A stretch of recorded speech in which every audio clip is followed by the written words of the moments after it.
चलो पढ़ो बजरिया, क्या सवाल 13वां नंबर, सुनिए सभी लोग ध्यान से। हाँ, समुद्र तल से 75 मीटर ऊंची लाइट हाउस के शिखर से देखने पर दो समुद्री जहाजों के अवनमन कोण 30 और 45 अंश हैं। यदि लाइट हाउस के एक ही और एक जहाज दूसरे जहाज के ठीक पीछे हो तो दो जहाजों के बीच की दूरी ज्ञात कीजिए। ठीक बात है बच्चों। यहाँ पर मान लीजिए ये लाइट हाउस कोई है समुद्र तल के ऊपर और यहाँ से कोई प्रेक्षक दो जहाज़ों को देख रहा है, तो यहाँ पर दोनों जहाज़ इसके एक ही तरफ हैं। दो कंडीशन हो सकती थी, हो सकता था एक जहाज़ इधर हो एक जहाज़ इधर हो, मगर अभी कहा गया है कि दोनों जहाज़ एक ही ओर हैं। तो मान लीजिए ये लाइट हाउस है ए बी, समुद्र का तल नीचे दिख रहा है हमें, और दो जहाज़ इसमें बना लेते हैं सी और डी। ये पहला जहाज़ है सी और दूसरा जहाज़ है, थोड़ा और आगे कर लेते हैं डी पे। ये किसी क्षण देखा गया, ये सी और डी जहाज़ दोनों एक दूसरे के पीछे हैं, लाइट हाउस के एक ही तरफ हैं। अब बिंदु शीर्ष ए से अवनमन कोण है, तो अवनमन कोण किसके किसके बीच बनता है बच्चों? दृष्टि रेखा और क्षैतिज रेखा के बीच। तो पहले दृष्टि रेखा बना लेते हैं।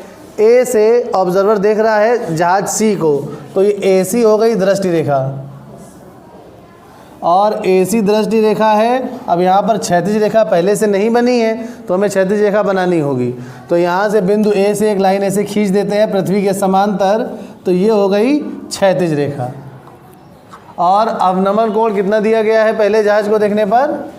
30 अंश। तो ये अवनमन कोण एक 30 है और दूसरा 45। अच्छा, अभी हम इसमें चेक करेंगे कौन सा 30 हो सकता है कौन सा 45।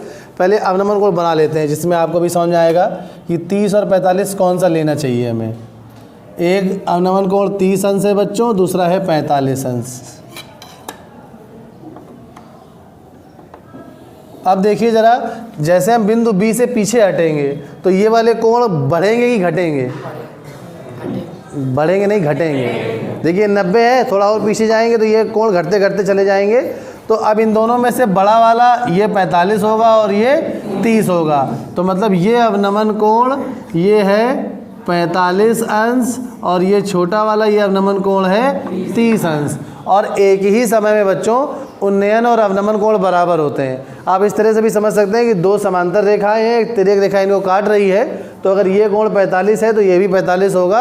ये अंतः एकांतर कोण है, इंटीरियर ऑल्टरनेट एंगल्स हैं, इसीलिए एक ही समय में उन्नयन और अवनमन कोण आपस में बराबर होते हैं। तो अगर इसका अवनमन कोण 45 है तो इधर ये भी उन्नयन भी 45 होगा, और इधर अगर अवनमन 30 है दूसरे वाले जहाज का तो उन्नयन भी 30 अंश होगा। ये बात सबको समझ में आ रही है? आगे क्या हुआ पढ़िए जरा। यदि लाइट हाउस के एक ही और एक जहाज दूसरे जहाज के ठीक पीछे हो तो दो जहाजों के बीच की दूरी क्या? CD ज्ञात करनी है हमें। यहाँ पर हमें दो जहाज़ों के बीच की दूरी CD ज्ञात करनी है। लाइट हाउस की ऊंचाई दी गई थी? Yes sir. कितनी दी गई थी? 75 मीटर थी लाइट हाउस की ऊंचाई। तो आप कर लेंगे सभी लोग। अब सीधे सीधे हमें क्या करना है, यहाँ पर एक बार tan 30 लगाएंगे जिससे BD आ जाएगा, tan 45 लगाएंगे BC आ जाएगा, दोनों को घटा देंगे तो CD आ जाएगा। बस इतना ही करना है। समझ में आ रहा है सभी को? तो यहाँ पर चलिए बैठ जाइए, करते हैं। तो इसको x मान ले, चलिए छोड़िए, CD निकालना है, ठीक है। सबसे पहले लिखेंगे समकोण त्रिभुज, ये सही काम कर नहीं रहा है अब। समकोण त्रिभुज